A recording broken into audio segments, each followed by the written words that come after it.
Welcome back, America. I'm Hugh Hewitt. Seth Mandel joins me, contributing editor of Commentary Magazine, though he was not on today's podcast, Seth. Well, I mean, what is it about Thursdays? You take every Thursday off? I'm often not on Thursdays. That's true. Well, it was very interesting. I want to get your reaction to the one commentary podcast I think you haven't been on in years. At the end of it, Matt Continetti reminded the audience that Paul Wellstone's memorial service was hijacked by rabid partisans who turned it into a repulsive, disgusting, and ultimately defeating of Walter Mondale's bid to replace Wellstone after Wellstone died in the plane crash partisan rally, and worried that the same thing might happen at Charlie Kirk's memorial service on Sunday. I wasn't worried until I heard that. What do you think? Well, it's always possible. Look, I attended the Charlie Kirk Memorial event that was at the Kennedy Center earlier this week on Sunday night.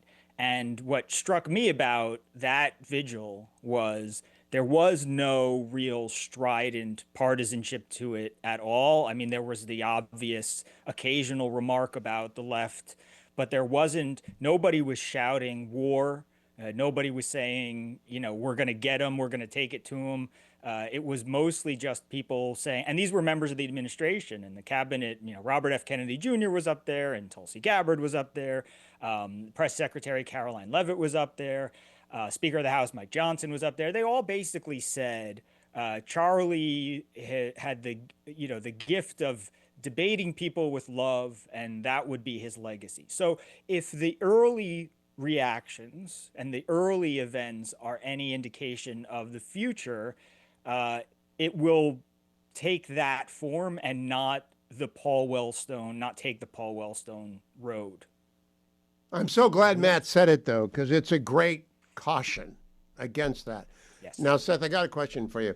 Charlie was a colleague who I've known since 2013. I knew him as a kid when he showed up at the Colorado Christian University summer seminar for high school students and relieved me of my teaching duties for an hour. I sat in the back in the room and thought, wow, this guy's got charisma, which you can't fake. And he wasn't very evangelical then, and he was mostly about free markets, and he had read Adam Smith, and he's an autodidact, but he's become more and more evangelical and more of a Zionist. I did not know that there was a struggle over the idea that he was a Zionist. I listened to Tucker, by the way, talk to J.D. Vance, and I didn't hear anything about that. Maybe I wasn't being attentive enough. But it's clear Charlie was a Zionist, supported Israel and its righteous war in Gaza and against Hezbollah and against Iran and the Houthis. Is there any doubt in your mind about that? No. Charlie was the only thing that could be misinterpreted, as far as I'm concerned, with what Charlie had said and the thoughts that he'd expressed, was that I think he did think that Israel was running behind in the PR war. And he was constantly searching for a way to remedy that. That was Charlie's real focus, right? Win the debate. And when he spoke to people about any sort of frustrations he had, it was never with Israel's right to exist or Zionism or the fact that Hamas was at fault for this war. It was Hamas was winning this PR campaign, this PR war, and were there better ways to communicate Israel's side of the story? He felt there must have been. Did you hear President Trump with Prime Minister Starmer today? Mm-hmm.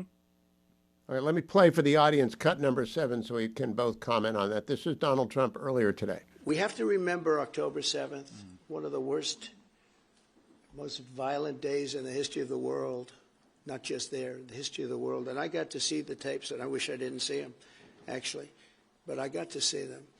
And I want an end. I want the hostages released, and I think it's going to be okay. But it has been a brutal period of time.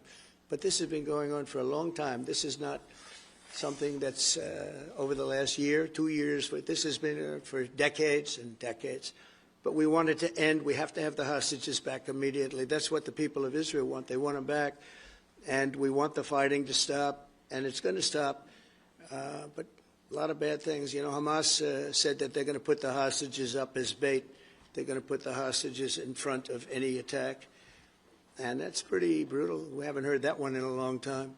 So we have to remember that. So I have a disagreement with the Prime Minister on that score. Okay? So how do you rate that for clarity on Israel, Seth Mandel? I mean, that's moral clarity. There's no question about it. I think he handled the fact that he disagrees with Starmer pretty well because he really doesn't want it to ruin his trip. But he really doesn't approve of what Starmer's doing, which is as soon as Trump is out the door and back on the plane, Starmer is planning to recognize a Palestinian state, whatever that specifically means, which is unclear. But that's not something that Trump agrees with at all, and he's been very plain about that. But he chose to not make that particular fight.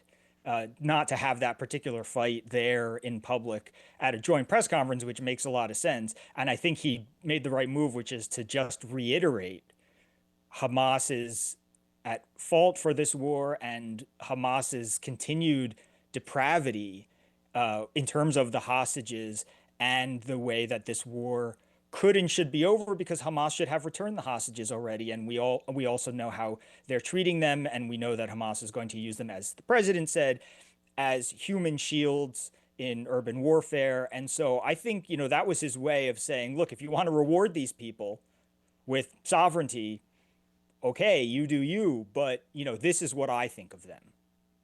No, I haven't read your new piece in commentary, David and Goliath, and I heard it talked about yesterday. I look forward to reading it when I have a moment.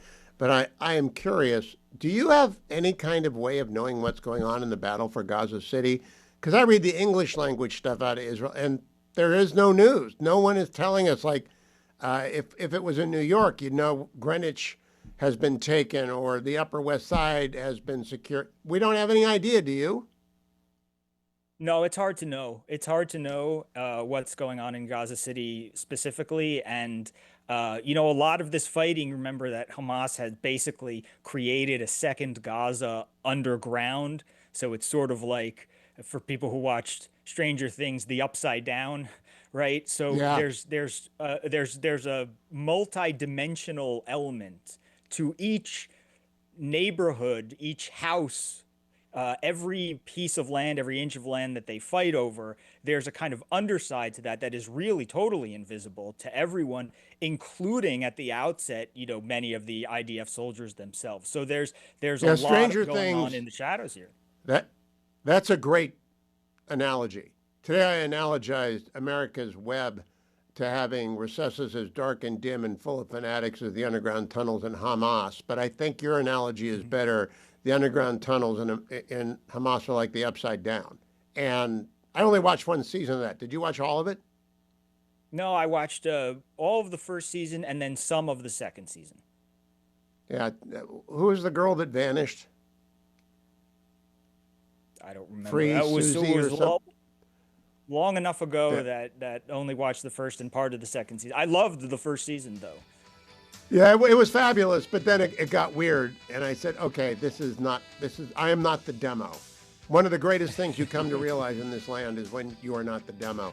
Seth Mandel, follow him at Seth Mandel. Read his brand new offering in commentary, David and Goliath, because I heard it talked about 2 days ago, and I cannot wait to dive into it.